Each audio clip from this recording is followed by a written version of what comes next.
Kapag ganito ang ginawa nyo sa bangus mga lodi, sigurado akong makakagawa kayo ng napakasarap at kakaibang luto ng octongus mga lodi. At higit sa lahat, napaka-crunchy. Kailangan nga lang pala natin ng isang bangus para gagawin nating octongus.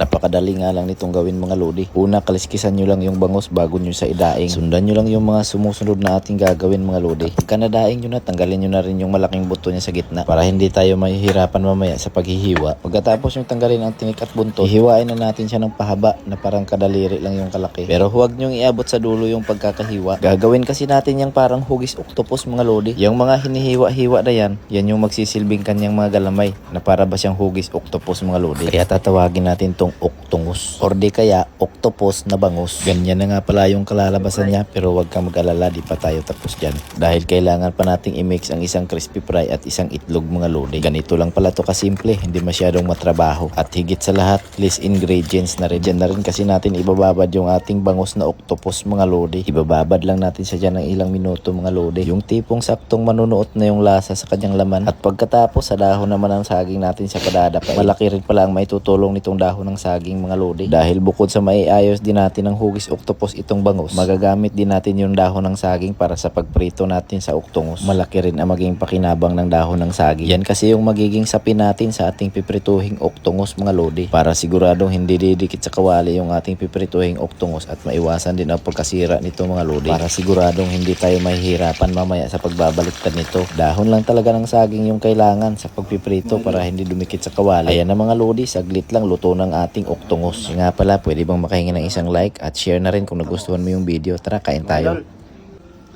Luto na. So, pinantay natin, kainan na. Ang paborito kong ano dito mga idol, ito, chinso, kasi napakasarap nito. Chinso.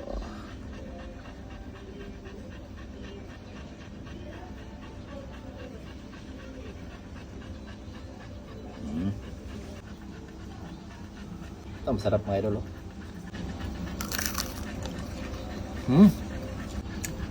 Mga idol.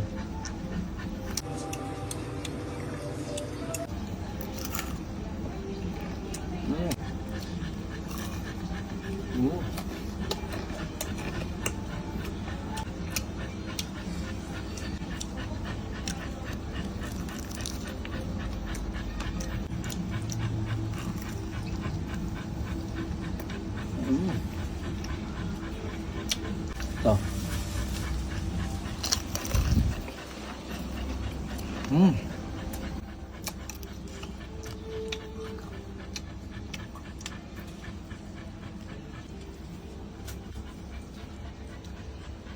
Pakasarap ng sausawan. Agad.